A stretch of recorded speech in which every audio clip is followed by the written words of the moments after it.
سبحان اللہ سبحان اللہ، کیا بات ہے. جزاک اللہ خیر الجزا. والد محترم صاحب کو بہت سنا کرتے تھے، ان کے سلمہ کو آج سننے کا اتفاق ہوا. ماں اللہ کی بہت بڑی نعمت ہے جس کو سمجھنا بھی انسان کے بس کی بات نہیں ہے. شاید اسی لیے ماں کی ایک مہربانیوں کا ذکر کرتے ہوئے امام موسی کاظم علیہ الصلوۃ والسلام نے فرمایا تھا کہ لوگوں، جب تم اپنے دل میں ہماری محبت کی ٹھنڈک محسوس کرو تو اپنی ماں کو دعا دینا. جب تم اپنے دل میں ہماری محبت کی خنکی محسوس کرنا تو اپنی ماں کو دعا دینا. دو مصروں کے ساتھ آج کے خطیب جو مجلس کے ہیں اور جو دہلی سے تشریف لائے ہیں، میری مراد حجت الاسلام والمسلمین عالی جناب مولانا سید کلب رشید رضوی صاحب سے ہے. ان کو گزارش کروں گا اور دو مصرے سماعت فرما لیے کہ علی کے نام سے جب جب خوشی ملی مجھ کو، علی کے نام سے جب جب خوشی ملی مجھ کو، میں اپنی ماں کو ہزاروں دعائیں دیتا ہوں، میں اپنی ماں کو ہزاروں دعائیں دیتا ہوں. آئیے گزارش گزار ہوں حجت الاسلام والمسلمین علی جناب ڈاکٹر سید کلب رشید رضوی صاحب سے کہ موصوف تشریف لائیں اور فضائل و مصائب محمد وآل محمد بیان فرمائیں. بآواز بلند نعرہ صلوات سے استقبال فرمائیں. حضرات مومنین، ایک مرتبہ سورہ الحمد اور 3 مرتبہ سورہ مبارک اخلاص کی تلاوت فرما کر مرحومہ افتخار زینب بنت معصوم علی کی روح بالکل ساتھ. اعوذ باللہ من الشیطان اللعین الرجیم. بسم اللہ الرحمن الرحیم. یا من ذکرہ شرف للذاکرین، الحمد للہ رب العالمین، والصلاة والسلام علی اشرف الانبیاء والمرسلین، سید العرب والعجم، جسمہ مقدس معطر مقدم، نور الہدی مصباح الظلم، شفیع الامم، صاحب الجود والکرم، مولانا ابو القاسم حبیب آلہ الطیبین الطاہرین المعصومین المظلومین والشفیع المذنبین. اما بعد، فقد قال اللہ سبحانہ وتعالی فی القرآن الکریم: بسم اللہ الرحمن الرحیم. وما تشاءون الا ان یشاء اللہ. صلوات پڑھے محمد.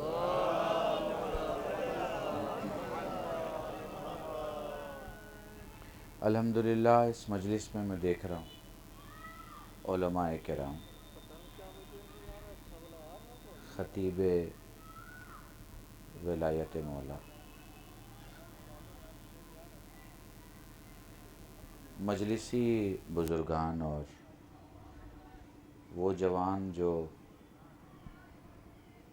دنیا اور آخرت دونوں معاملوں میں الحمدللہ اچھی پسند رکھتے ہیں.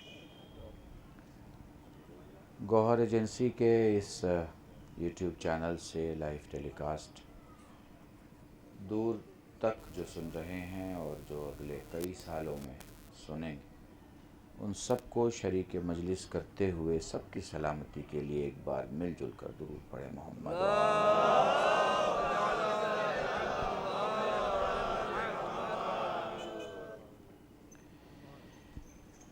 مجلس کے بعد کھانے کا انتظام ہے یقین.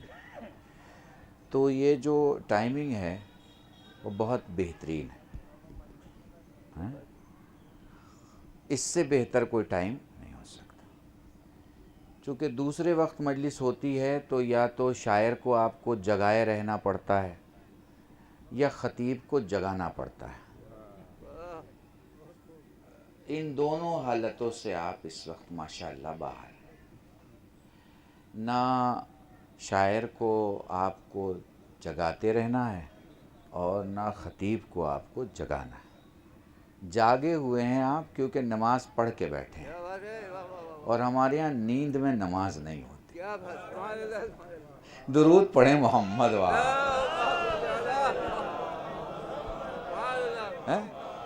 ایک عجیب ہے، ایک عجیب سی شے ہے اگر آپ محسوس کریں، ہمارے یہاں تکبیر کا بھی نعرہ جاگ کے ہے اور حیدری بھی جاگ کے ہے. درود پڑھے محمد وار.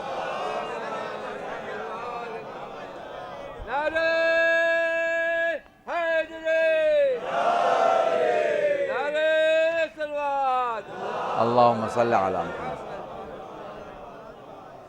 الحمدللہ ماشاءاللہ میں دیکھ رہا ہوں بالکل جاگتا ہوا تر و تازہ مجمع میرے سامنے ہے. مجھے یہ بھی پتہ ہے کھانے کا انتظام ہے تو مجھے ٹائمنگ کا پورا خیال ہے. آپ بے فکر رہیے گا. میری مجلس ویسے بھی 45 منٹ سے زیادہ ہوتی نہیں، اور اب 15 17 18 سال کے بعد لوگوں کو عادت لگ گئی ہے 45 منٹ کی. ورنہ پچھلے 15 سال جو گزرے ہیں اس سے پہلے کے جو 5 سال تھے اس میں مجھے یہی شکایت ملتی تھی. چاہے جتنی اچھی میں نے مجلس پڑھ دی ہو، آخر میں سننا ملتا تھا کہ وہ 1 گھنٹہ نہیں پڑھی آپ نے. بانی مجلس کو اس بات کا بڑا درد ہوا کرتا تھا. تو اب یہ کہ کورونا کے بعد تو خاص طور سے ڈاکٹر صاحب اب تو لوگ 45 منٹ میں بھی جب آن لائن مجلسیں ہونے لگیں تو 45 نہیں چلتی تھی، اس میں تو 25 منٹ چلتی تھی.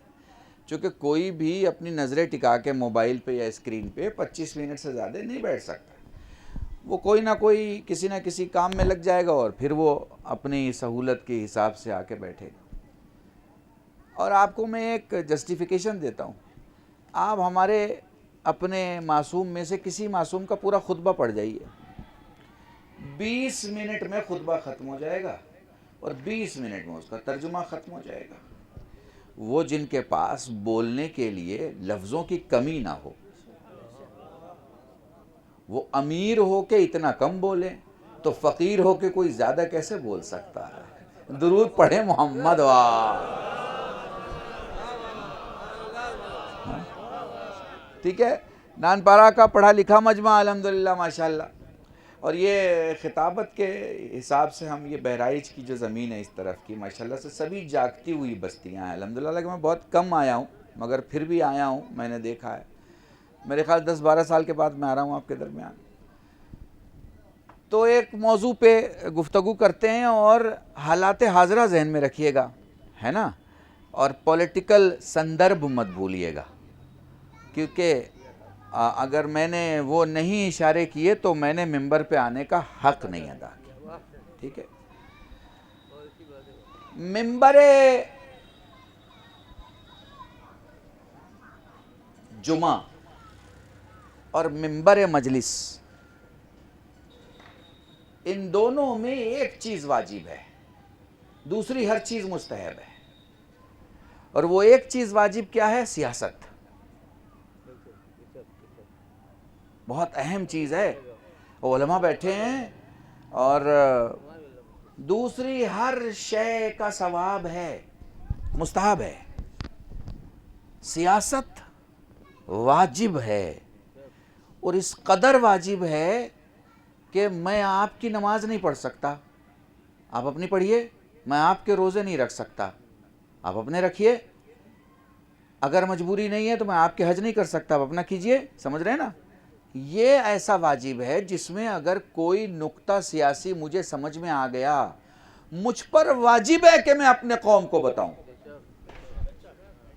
یہ واجب ہے کہ میں جس چیزوں کو سمجھ رہا ہوں اگر میں نے اسے اپنی قوم کو نہیں سمجھایا تو گو کہ میں نے اپنا واجب ادا نہیں کیا. ٹھیک ہے. سو ان ساری چیزوں کو الحمدللہ میں دیکھ رہا ہوں. شیعہ سنی دونوں جمع ہیں. جب یہ دونوں جمع ہو جاتے ہیں تو حسینی ہو جاتے ہیں. پھر نہ شیعہ شیعہ رہتا ہے نہ سنی سنی رہتا ہے. درود پڑھیں محمد وار.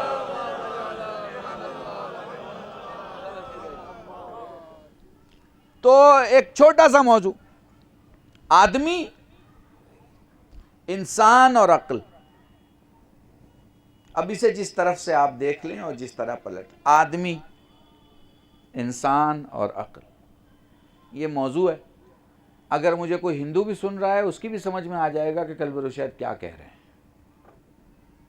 آدمی. اب یہاں تو ہمیں یہ دیکھنا ہے کہ ہم کس کیٹیگری میں.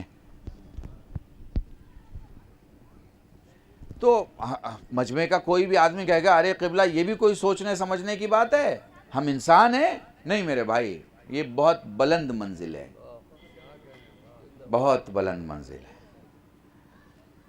ہم بولتے ہوئے جانور کی دنیا سے سفر کر کے سمجھنے والے آدمی کی دہلیز تک پہنچے ہیں۔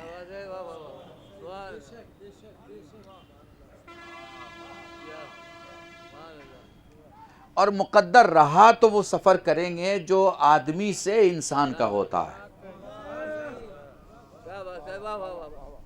مقدر رہا، زندگی رہی، تب وہ سفر شروع ہوگا جو ہم آدمی سے انسان ہونے کا سفر ہوتا ہے۔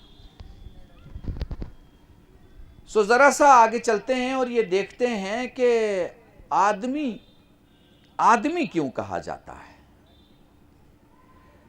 تو آدمی اس لیے کہا جاتا ہے کہ اس کے پاس بس ایک چیز ہے جو اسے جانوروں سے الگ کرتی ہے، اس کا نام ہے عقل۔ عقل جو جانوروں سے الگ کر رہی ہے اسے۔ آدمی کو آدمی اس لیے کہا جا رہا ہے کہ یہ عقل اسے جانوروں سے الگ کر رہی ہے۔ اچھا ہے کہ نہیں ہے، کتنی ہے؟ یہ بالکل مونگ پھلی کے دانے والی بات ہے۔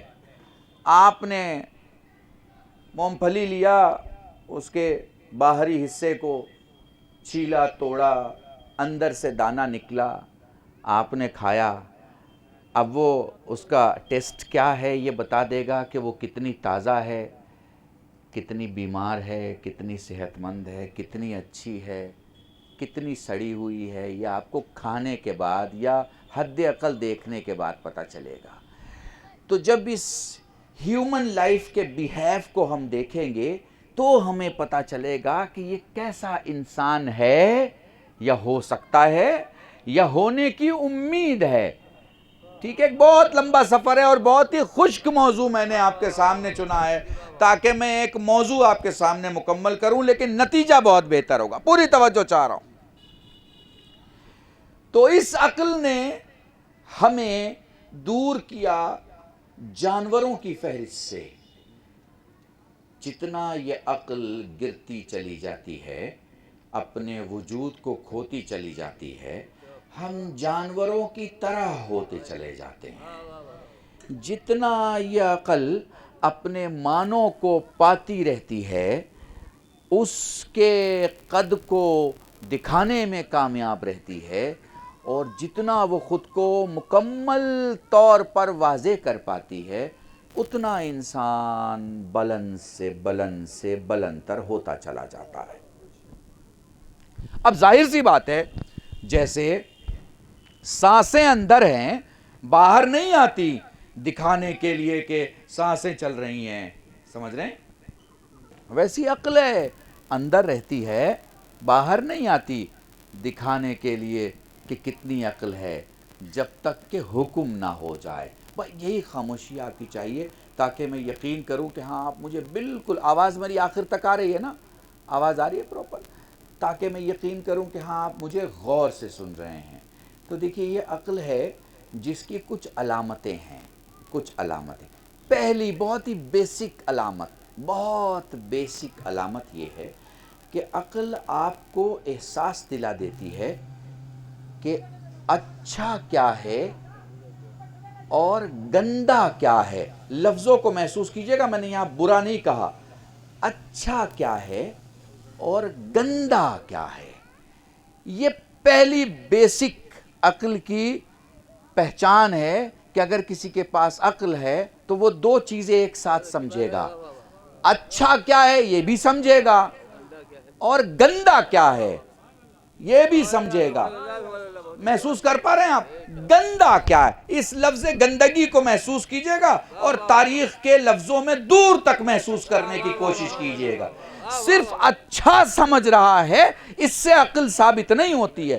عقل ثابت ہوتی ہے کہ اچھا بھی سمجھے اور گندا بھی سمجھے۔ عقل اس سے سمجھ میں آتی ہے کہ اسے یہ پتا چلے کہ کہاں بیٹھنا ہے، کہاں بیٹھنا ہے، یہ پتا چلے کہ کہاں بیٹھنا ہے، مگر یہ بھی پتا چلے کہ کہاں نہیں بیٹھنا۔ اللہ اکبر، بہت اہم گفتگو اگر آپ میرے ساتھ دیں. یہ تو پتہ چلتا ہے عقل کا کہ بھائی یہاں بیٹھنا ہے، ٹھیک ہے، اچھی بات ہے، آپ کو اتنا سینس ہے کہ کہاں بیٹھنا ہے، عقل ہے، کوئی مسئلہ نہیں.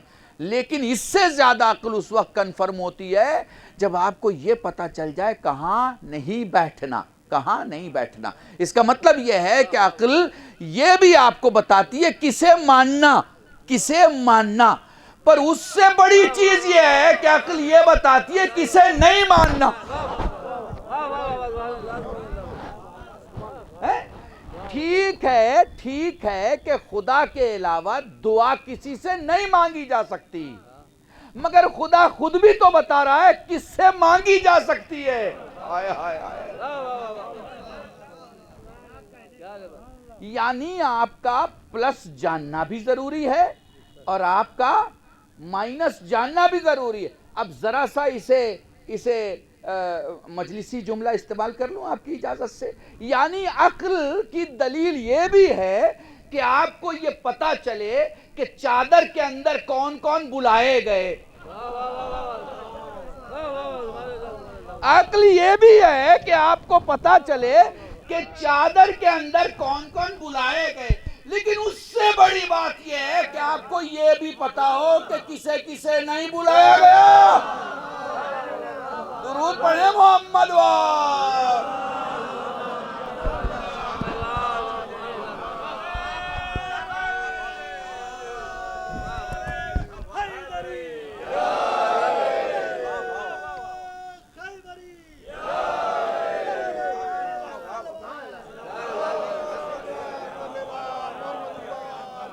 محسوس کر پا رہے ہیں آپ؟ عقل یہ بھی ہے کہ یہ بتائے کہ اسلام میں زکوٰۃ بڑی کس نے دی، بڑی زکوٰۃ کس نے دی. یہ بھی اس سے بڑی بات ہے کہ عقل بتائے کہ ایسی حالت میں زکوٰۃ کس نے دی جس حالت میں زکوٰۃ کسی نے نہیں دی. یہ جانکاری تو ہونا ضروری ہے نا. عقل کی بات یہ ضروری ہے کہ عقل آپ کو بتائے کہ اللہ کے رسول کو جنگوں کے حالات کون بتاتا تھا آ کے کہ کیا ہو رہا ہے. بڑی بات ہے. اس سے بڑی بات یہ ہے کہ آپ یہ جانیں کہ میدان میں کس کا کیا کردار رہا ہے. کس کے جانے کو دیکھا نہیں جاتا تھا اور کس کے آنے کو فتح سمجھا جاتا تھا. درود پڑھیں محمد وار.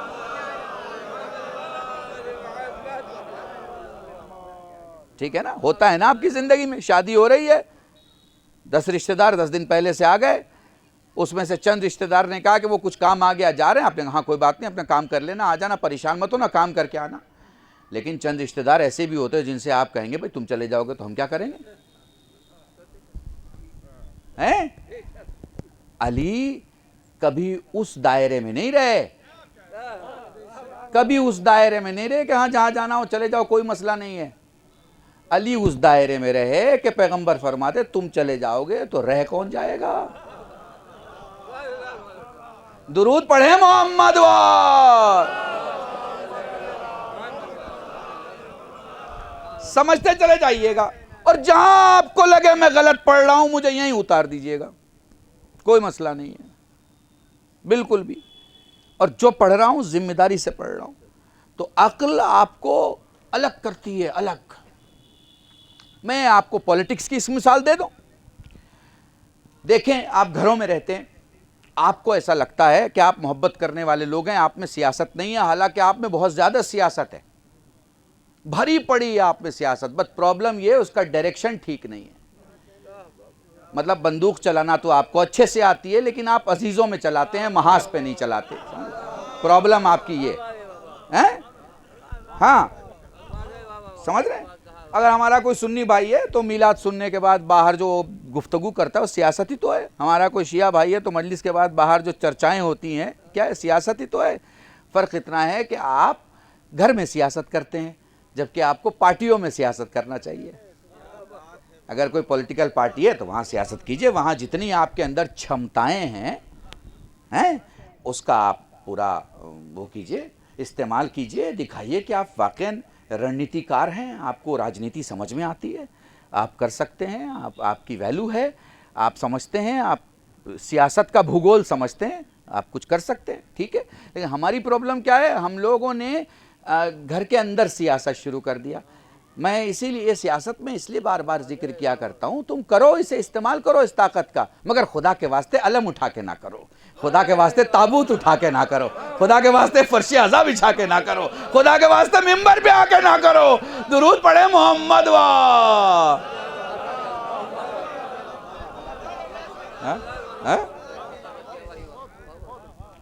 سنیں, اور میں اپنے مولوی برادران سے کہنا چاہوں گا, جو ہمارے سینئر ہیں ان سے بھی, جو ہمارے ساتھی ہیں ان سے, جونیئر ہیں ان سے بھی, یہ جو آیت اللہ خامنائی کے نام کے آپ نعرے لگاتے ہیں, یہ اس لیے لگاتے ہیں کہ انہیں مقاصد زیادہ سمجھ میں آتی ہے,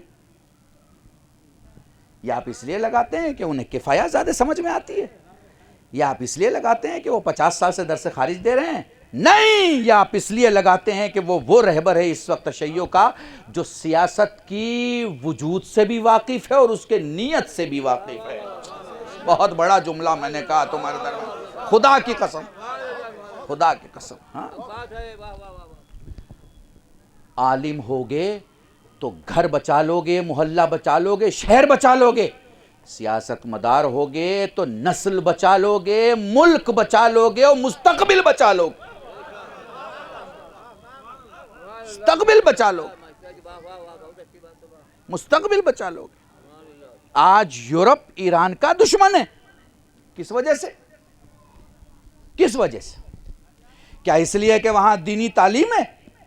کیا اس وجہ سے کہ دنیا کے 3000 لڑکے جا کے وہاں تعلیم حاصل کرتے ہیں اور وہ مولوی بن کے ہر سال نکلتے ہیں؟ کیا اس لیے کہ ان کی یونیورسٹی بہت بڑی ہے؟ کیا اس لیے کہ ان کی کرنسی بہت بڑی ہے؟ کیا اس لیے کہ ان کے یہاں تیل ہے؟ کیا اس لیے کہ ان کے یہاں گولڈ ہے؟ نہیں, اس لیے کہ ان کے پاس عقل ہے. یورپ کو کسی سے پرابلم نہیں ہوتی ہے, مگر ہر اس ملک, مالک اور آدمی سے پرابلم ہوتی ہے جس کے پاس عقل ہو. عقل ہو, عقل ہو. محبت کرنے والے جلدی سے پہچان لیتے ہیں کہ ان کا دوست کون ہے.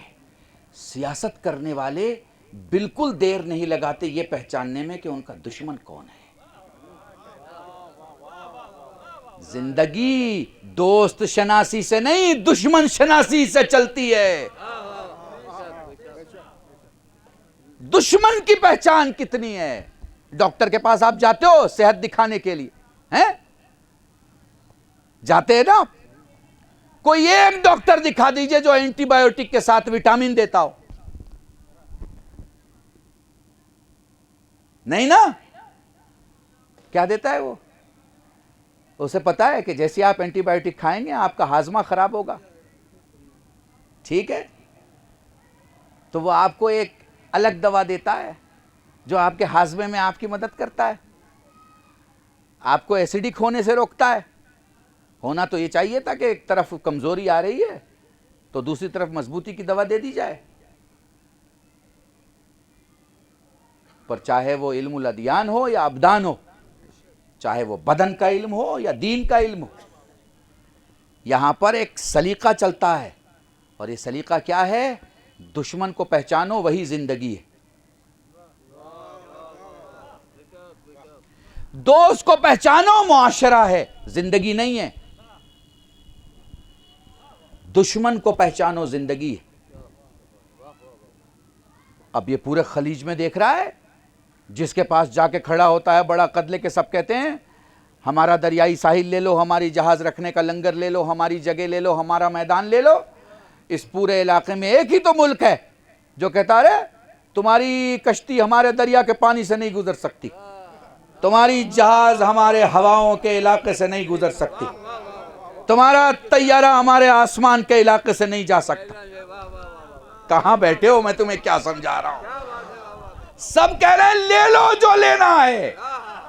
ایک ہی علاقہ تو ہے, کہہ رہا ہے ہوگا تمہارا آسمان بہت بڑا, پر ابھی تو تمہیں ہمارے آسمان کی ضرورت ہے. نہیں دیتا تجھے آسمان, جا لا کے دکھا کہیں سے. تو اب پتہ چلا کہ بڑے طاقت کو سمجھ میں آیا کہ بھئی نہ کشتی بھیج سکتے ہیں, نہ جہاز بھیج سکتے ہیں, نہ اپنی لوگوں کو بھیج سکتے ہیں. اس نے تو سب کچھ ہم پہ بند کر دیا, سب کچھ ہم پہ بند کر دیا ہے. اس نے تو ہماری طاقت کو چیلنج دے دیا. اب ہم کیا کریں؟ تو پرابلم کہاں سے ہے؟ یورپ کو ایران کی عقل سے پرابلم ہے. اب ایک جملہ میں نے علی پور میں کہا تھا, یہاں دہرا رہا ہوں, شاید آپ آخری آدمی کے دل میں, کسی ایک آدمی کے دل میں بھی اتر جائے تو میں سمجھوں گا میں نے مجلس پڑھ لیا ہے. کیوں پرابلم ہے؟ عقل سے پرابلم ہے. کیوں؟ اس لیے کہ امریکہ اور یورپ بلینز آف ڈالر کے خرچ کے بعد جس نتیجے پہ پہنچتے ہیں, خامنائی 2 سجدے کے بعد اس نتیجے پہ پہنچ جاتا ہے.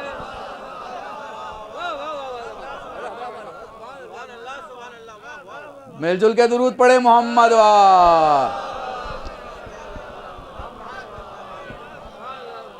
ہیں. 2 سجدے کے بعد اس نتیجے پہ پہنچ جاتے ہیں. اب میں نے آپ سے کہا کہ آدمی سے انسان کا سفر ہونا بڑا سخت ہے. ابھی تو ہم جانوروں سے ہلکے سے جدا ہوئے ہیں. یہ طے ہے کہ جانور نہیں ہیں, وہ بھی وجود میں عمل کی حد تک, خیال کی حد تک نہیں کہہ سکتے. خیال کی حد تک نہیں کہہ سکتے. ہمارے خیال اگر اتنے پاک ہو جائیں کہ 24 گھنٹے میں کوئی قرآن پہ ہاتھ رکھ کے قسم کھا لے کہ نہیں, اس کے خیال میں بھی کہیں حیوانیت نہیں ہے, تو واقعاً وہ مومن ہے جس کے خیال کے بارے میں کوئی قسم کھا سکے. میرے ساتھ رہیے گا, بہت اہم موضوع اور اہم جملہ کہنے جا رہا ہوں. کیا کبھی آپ نے جنگل میں دیکھا, کیا کبھی آپ نے جنگل میں دیکھا کہ کسی جانور نے کسی جانور پہ پانی بند کیا ہو؟ کبھی دیکھا آپ نے؟ آپ بتائیں, کبھی دیکھا آپ؟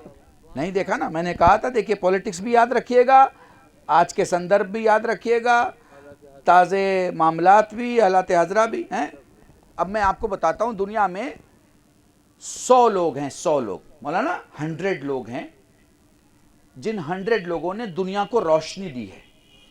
جن 100 لوگوں نے دنیا کو 200 سال کا, 300 سال کا ویژن دیا. یہ جتنی فیسلٹی آپ استعمال کرتے ہیں, یہ مائک ہوا, یہ موبائل ہوا, یہ کیمرہ ہوا, یہ لائٹ ہوا, یہ لاؤڈ اسپیکر ہوا, یہ آپ کے ہاتھوں میں جو گھڑیاں, یہ جتنی فیسلٹی آپ یوز کرتے ہیں, ان ساری فیسلٹیز کے کریٹر یہ 100 لوگ ہیں, 100 لوگ. اور ان 100 لوگوں میں 88 سے زیادہ یہودی ہیں. کتنا؟ آدمی ہیں, انسان نہیں بنے ہیں. چیزیں بنائی ہیں, خود کو نہیں بنا پائے. پتہ نہیں میں آپ کو,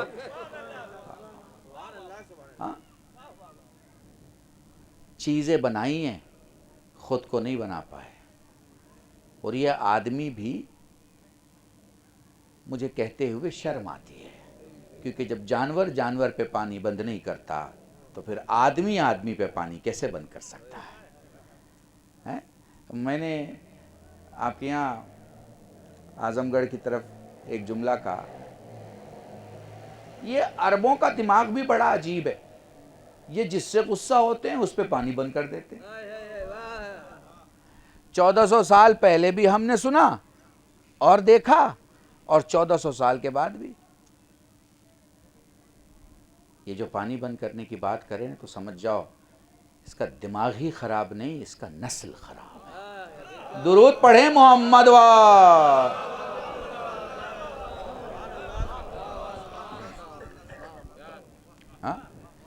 سو حضور, آدمی سے انسان کا سفر کتنا لمبا دکھ رہا ہے, محسوس کر پا رہے ہیں آپ؟ یہ دیکھیں آپ کے سامنے, پانی بند کر رہا ہے, کھانا بند کر رہا ہے, 3400 بچوں کو مار ڈالا ہے.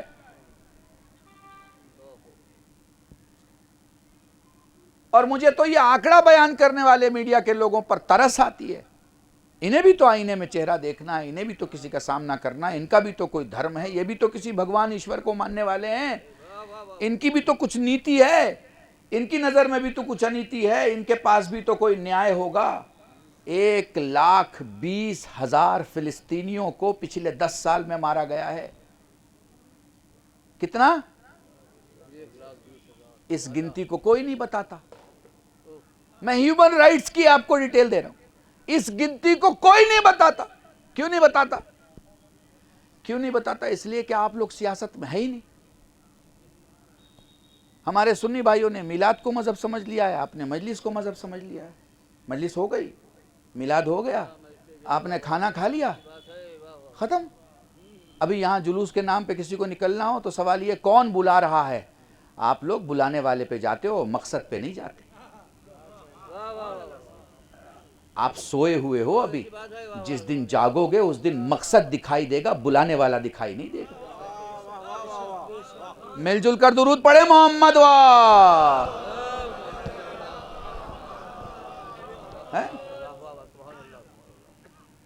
ہمارے کچھ مولانا ہیں بارڈر کے پار، اور کچھ تو وہ ہیں جن کا دماغ ہی پورا خراب ہے.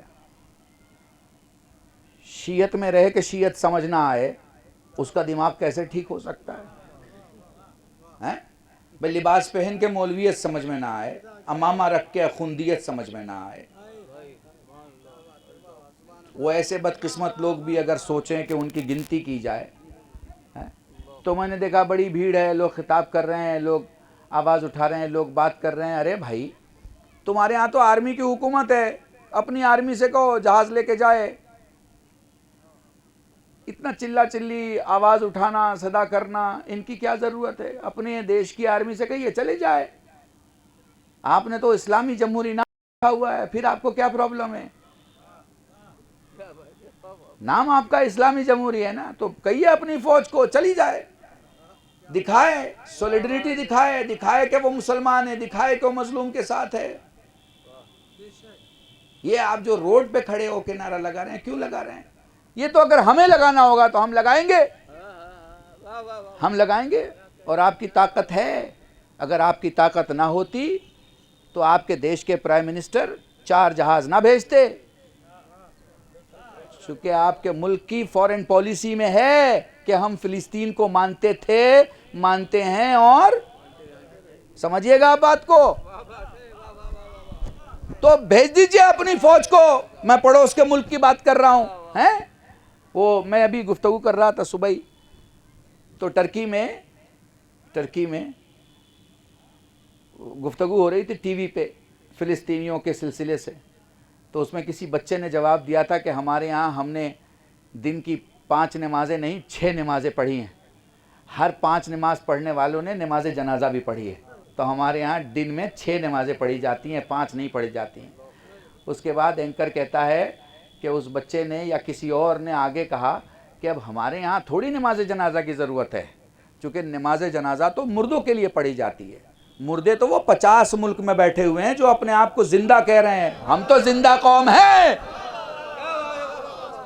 درود پڑھے محمد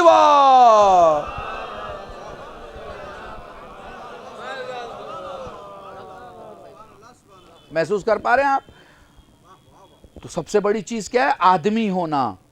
سب بن رہا ہے. کمپیوٹر اتنا بڑا تھا، پھر چھوٹا ہو گیا، پھر اور چھوٹا ہو گیا. ترقی ہو رہی ہے، ہر جگہ ڈیولپمنٹ ہے، ہر جگہ ڈیولپمنٹ ہے. مگر آدمی انسان نہیں بن رہا. آدمی جانور ہی بنتا چلا جا رہا ہے. اور کسی کو یقین نہ ہو کہ نہیں مولانا آدمی تو بڑے کام کر رہا ہے، بالکل جانور نہیں بن رہا ہے، تو جا کے فلسطین میں دیکھ لیں کیا ہو رہا ہے. مارنے والا کیسے جانور بنا ہوا ہے، وہ مرنے والا کیسے مرنے پہ مجبور ہے. کسی کی اپنی زمین چھوٹی کر دی جا رہی ہے اس کے لیے. اچھا میں یہ بول کیوں رہا ہوں، یہ پڑھ کیوں رہا ہوں؟ بانی مجلس نے تو مجھ سے نہیں کہا ہے کہ آپ کو فلسطین کے لیے بولنا ہے. اور ہمارے ہاں مجلسوں میں بھی یہ موضوعات نہیں رہتے. کسی سننے والے نے بھی نہیں کہا ہے مجھ سے، اس مجمع کے کسی آدمی نے مجھ سے نہیں کہا، میں سوچ کے بھی نہیں آیا. مگر کیا کریں کہ ہم ایسی قوم ہیں کہ ہمیں 10,000 مجلسوں میں 60 سال کی عمر تک یہ سمجھا دیا جاتا ہے کہ ظالم کے خلاف رہنا ہے اور مظلوم کے ساتھ رہنا ہے.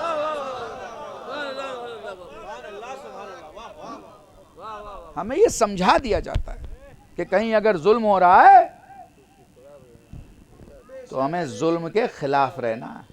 اس لیے ہم بولتے ہیں فلسطین میں ہو رہا ہے اس کے لیے بولتے ہیں، آسام میں ہمارے بہاری مارے جاتے ہیں اس کے لیے بولتے ہیں، مہاراشٹر میں ہمارے اتر بھارتی مارے جاتے ہیں اس کے لیے بولتے ہیں، ساؤتھ میں ہمارے ادھر کے لوگ مارے جاتے ہیں اس کے لیے بولتے ہیں، کشمیر کے لوگوں کو یہاں اگر پرابلم ہو رہی ہے اس کے لیے بولتے ہیں.